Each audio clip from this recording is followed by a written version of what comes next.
All aboard for another exciting Mickey's Roundtable adventure where we explore Disney one themed adventure at a time. For this episode, I decided I was going to ride every single train or train-themed attraction at Walt Disney World. Stick around till the end. There's a very special surprise. See what I did there? I teased the end, so now you gotta watch the whole thing. To all who come to this happy place, what you wish upon a star? It's supercalifragilisticexpialidocious. Who's the leader of the front that's made for you and me? M-I-C-K-E-Y-M-O-U-S-E. So I started the day at Magic Kingdom. I was going to ride the tram as an example of here's what's not a train. Tram wasn't running, but I can still use it as an example. It's got a drive vehicle, a locomotive, if you will, pulling cars, but it's not on a track. So therefore, trams don't count as a train, not for me and not in this adventure. I got to the Transportation and Ticket Center. I took the monorail over to Magic Kingdom, and you're saying, yeah, there you go, first train. I don't think that counts as a train, not in my definition, because even though it is on a track, each one of the cars is driving and propelling it, so it's not being pulled by the one locomotive in the front. So that's kind of where I was going with what is a train and what isn't a train.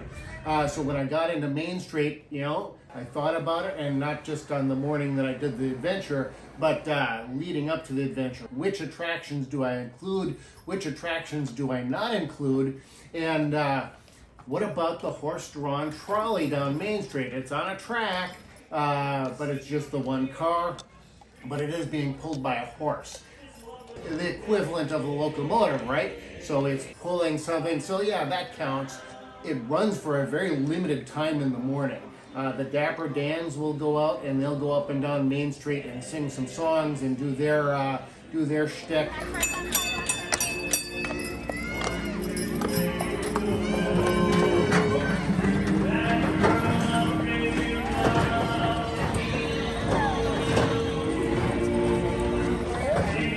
The morning I was there anyway, they just took one group of guests up to the castle and then they came back, taking them back down. But I did get to ride. I made it a special goal to ride on the trolley because I wanted to include it in this video. But the main goal, the main train at Walt Disney World is the Walt Disney World Railroad. They've got 4 locomotives, the Walter E. Disney, the Roy O. Disney, the Lily Bell, named for Walt's wife Lillian, and the Roger Brogy. The Roger Brogy was considered the first Imagineer. He designed the Disneyland Railroad and the Walt Disney World Railroad as well. The locomotives at the Walt Disney World Railroad, they're all vintage. They were built in the early 20th century and have been refurbished several times. The Roy O. Disney currently is up in Pennsylvania being refurbished, and the Roger Brogy, that recently came back within like the last 6 months. So it's exciting to ride on the Roger Brogy. And the cool thing about the Roger Brogy and the Walter E. Disney locomotives, the boilerplate numbers are one different from each other. They were built in the same factory at the same time, basically right next to each other. When you go into the main train station there, on the bottom level, there's pictures and information about each one of the locomotives and the history of the Walt Disney World Railroad. Very interesting, very cool. You go up into the main waiting area. There's a machine that produces coins. Here, I'll grab these here. There's one for each train, and they did a good job on these. It's a picture of a character, and then the boilerplate number, as I was talking about here. So this is the Walter Disney 58444, and then the Roger Brogy 5845, and so on and so forth. So there's one for each one of the trains. So I grabbed one of those before jumping on the train and riding over to Frontierland. Welcome aboard, folks. We're beginning a grand circle tour of the Magic Kingdom. with stops along the way in Frontierland and Fantasyland. Each one of the locomotives has its own particular paint scheme, coloring, and design. The Walt Disney represented here, it's all red, and the cars are all red. They each have their own set of cars as well. The Lily Bell is a green locomotive with green cars. The Roy O. Disney has got a red boiler with a green cab and blue cars. Then the Roger Brogy is the opposite, a green boiler, red cab with yellow cars. Now the day that I was there, Walter was towing Roy's cars. I don't know if they're working on his cars or what they're doing, but since Roy's not using his at the moment, they have the blue cars behind the red train. But you can kind of tell which train, which cars are which from a fairly good distance away, based on the color scheme of the locomotive and the cars that are being pulled. So that was an actual steam locomotive, steam train that I got to ride on at the Walt Disney World Railroad. I got off at Frontierland and went over to Big Thunder Mountain Railroad. Not a real train, it's a roller coaster. I'm not counting roller coasters, but the idea was to do every train or railroad themed attraction. And since it is the Big Thunder Mountain Railroad and it is very much made to look like a train, I was riding it, the wildest ride in the wilderness, and it is pretty wild. You get thrown around quite a bit. It is my favorite mine train themed roller coaster at Walt Disney World. Because this here's the wildest ride in the wilderness!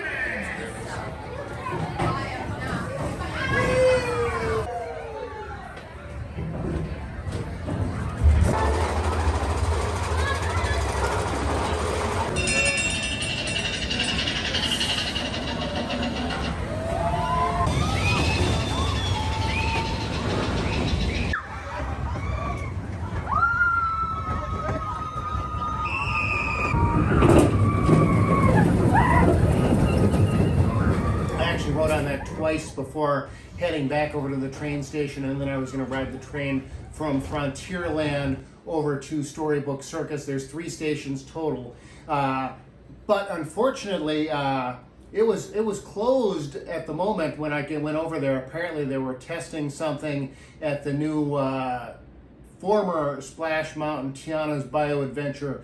One more reason to dislike that attraction. I didn't get to take the train from the Frontierland station. It's pretty cool. You go right by Big Thunder Mountain. But I did get to see the train go by when I was on the ride. I've tried to do that I don't know how many times, where I try to time it so that I'm on the Thunder Mountain Railroad as the train's going by so I can get footage.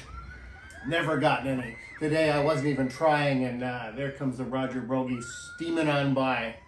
So anyway, so I couldn't take the train over to Fantasyland, so I walked on over and headed to my other favorite mine train themed roller coaster at Walt Disney World, the Seven Dwarfs Mine Train. That one always has a pretty good wait time. It was a 90-minute wait time. That not bad. It's a nice queue. It's a fun ride. It's a good roller coaster for kids if they've never been on a roller coaster before. The cars rock back and forth, and there's some pretty good drops if you've never been on a roller coaster before, so it would be a good starter roller coaster. It's a fun attraction. I don't know if it's 20,000 Leagues Under the Sea good, but it's not bad.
From there, then I headed on over to Storybook Circus. I didn't make it on the train, partly because I didn't want to, because I wanted footage of it leaving. That's one of the best spots to watch the train from. I think they call it Lasseter Point. I think John Lasseter said, hey, we need a spot to watch the train from when they were building Storybook Circus, and that incarnation of that train station.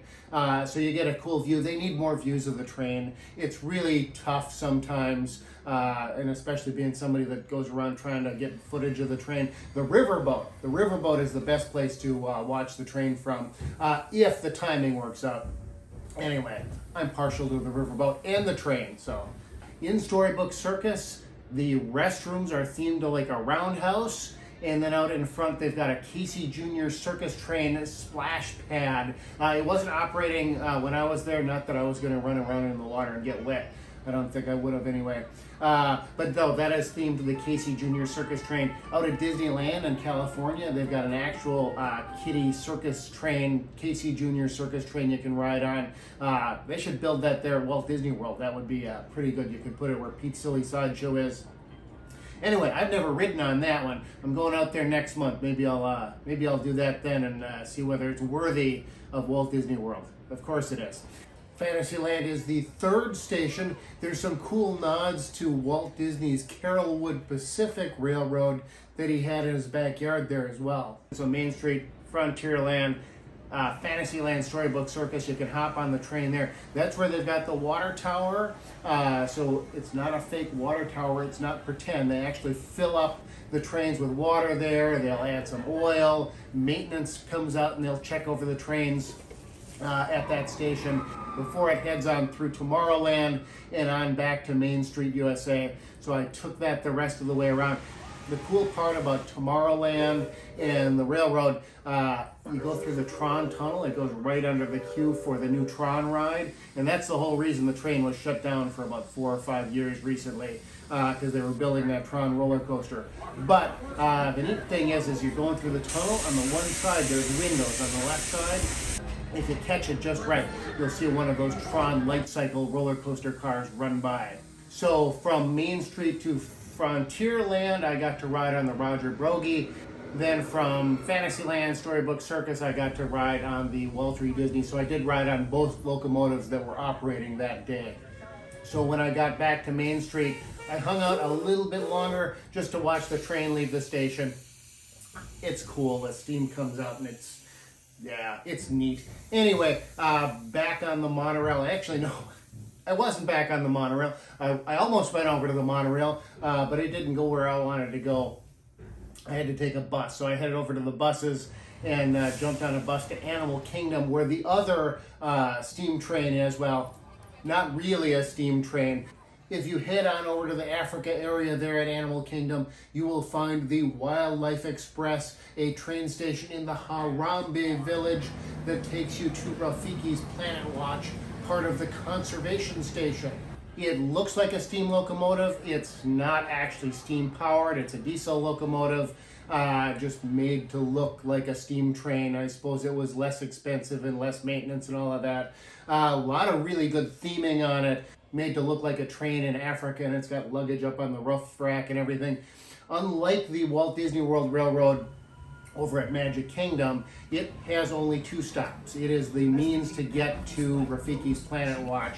You get on the train at Africa at Harambe, and then you hop on the train. You go by a bunch of the backstage areas for Kilimanjaro safaris, where they keep a bunch of the animals, and you might get a chance to see some of the animals back there. That's kind of cool, and that's the message and the theme and the idea behind Animal Kingdom is animal conservation and preservation and all of that good stuff, which is the main theme of Rafiki's Planet Watch as well.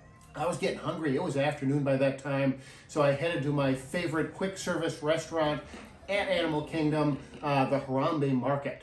I got as a rice bowl. I always get the same thing because, I guess I'm not very adventurous when it comes to food.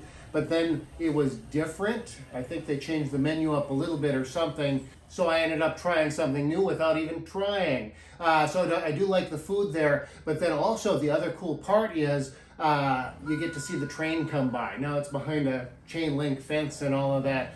And like I said, with the Walt Disney World Railroad at Magic Kingdom, Same thing goes for Animal Kingdom. You want cool views of the train, right? From there, I headed over to the Asia area and the Expedition Everest ride roller coaster. Again, roller coaster, not a train, but it's themed to a train. It is the Anandapur Railroad. You'll see a few signs everywhere, and then the trains, it doesn't have the locomotive in the front, but the back car, there's like a faux steam engine on there, and you're heading on up into the Himalayas looking for whatever, but you end up finding, yep, the Yeti, the abominable snowman, and yeah. So I rode on the single rider line. There's a single rider line, and so you end up getting sat next to somebody that you don't know, and it was some teenage kid, and he's like, have you ridden this before? And I'm like, oh yeah, I've ridden this before. He says, well, do you get wet? And he was thinking it was a water ride or something. And it's like, well, no, it's not a water ride, so you don't get wet. Unless you wet yourself. Yeah.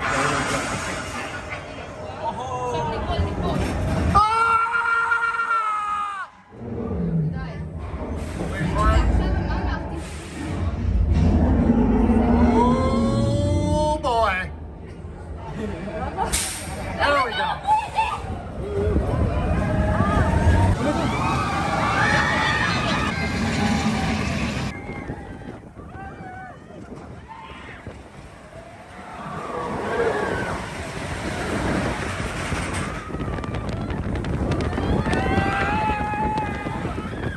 So from there, I head over to Dino Land, USA. No train-themed attractions that you can ride on or anything like that.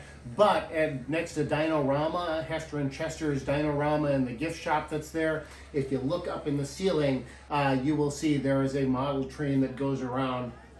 And that's pretty neat. Lots of dinosaur-themed things, and look on one of the flat cars on the train. There's some little dinosaur figures, and so it's dinosaurs and trains. What's not to love about that, right? So from Animal Kingdom, I was going to head over to Epcot, and I hopped on another bus. You know, for being a train day, it felt like I was riding an awful lot of buses. Anyway, if you like toy trains, model trains, over at Epcot and World Showcase next to the Germany Pavilion, they've got a garden railway. So it's a toy train, not inside a building like at Animal Kingdom. They're pretty cool, and there's a path that goes around, and they go under the path, and kind of neat. No other really train-themed attractions or roller coasters or anything at Epcot. But, you know, hey, that's pretty good, right? So from there, I headed on over to Hollywood Studios, and instead of taking a bus, yep, you guessed it, I took a boat. Maybe someday I'll do a boat-themed show. But anyway, I headed over by boat and headed into Hollywood Studios. When you walk into the park and you're looking down Hollywood Boulevard, there's the Chinese Theater and the Great Movie. Oh no, they took out the Great Movie Ride. They replaced it just a few years ago. It became Mickey and Minnie's Runaway Railway. So you go into the theater there, and it's kind of cool. So you watch a pre-show where you're watching A Perfect Picnic, a Mickey Mouse short starring Mickey, Minnie, Pluto, and Goofy. And Mickey and Minnie and Pluto are heading out on a picnic, and they run across Goofy, who's riding on a train, and well, there's a problem. The train blows up and the screen splits in, big hole in it, and then you walk into the movie screen and into the cartoon world where you then ride on Goofy's train. Mickey and Minnie accidentally hit the track switch with their car, and Goofy up in the locomotive, and Tender, he kind of breaks off, and you go off in the other direction. And it's cool because you're on it's one of these newer trackless rides, and so each car, even though you're in a train, once you split off from the locomotive, each car kind of goes in separately, and they go around, they do all kinds of different stuff, and you go through various scenes. And yeah, it's kind of a neat ride. I kind of disappointed when I first rode it because they hyped it up to be something more than I think it is or was. And I would love to have the Great Movie Ride back. Although there is a reference to the Great Movie Ride. There's a carnival room that you go in, and there's a poster for the Great Moving Ride. There's neat little Easter eggs to Walt Disney and his love of trains. as you exit the attraction, there's a picture of Walt in the one of the locomotives there at Disneyland. He did love trains, and so it is reflected all over Walt Disney World. So let's see, I did that Magic Kingdom. That was it, right? No, I promised you a surprise ending, right? Did you know over at Disney Springs they've got a train? That's right. Surprise! It's a little kiddie train. It's this one costs extra since it's not in the paid theme park area. You can go to Disney Springs for free, so the attraction costs extra. It's $5. They've got a little machine, and you pay either cash or a credit card or debit card, whatever, and it'll spit out a token, and each token is worth $5. So each person that rides will pay one token, and you put the little token in a cup. Adults can ride. I suppose that's the bigger surprise in case you want to ride with your kid. You're kind of limited on how many adults, as I understand it, and where you can sit and all of that. It was a fun conclusion to my evening. So yeah, I enjoyed my train day. I managed to hit all of them. One other option that I did have when I was thinking about this video was to head over to Fort Wilderness and try and find the remains of the Fort Wilderness Railroad, a former train-themed attraction that was at Walt Disney World. That's since gone away, and I've since done a video specifically about that. You're going to want to check that one out if you are interested in trains at Walt Disney World. I also included in that video the train's room. At the Fort Wilderness Lodge Hotel, there is a room, and it is dedicated to Walt's trains. They've got a couple of the cars from his actual Carrollwood Pacific Railroad that he had in his backyard, and pictures and models and things like that in there. Very cool and a very exciting adventure. But that's it for this time. Maybe next time I'll do boats. No, I'm not sure. Actually, I might be doing Star Wars. May the 4th is coming up. I might do a Star Wars adventure for my next one. I don't know. We'll find out. So until then, we'll see you real soon.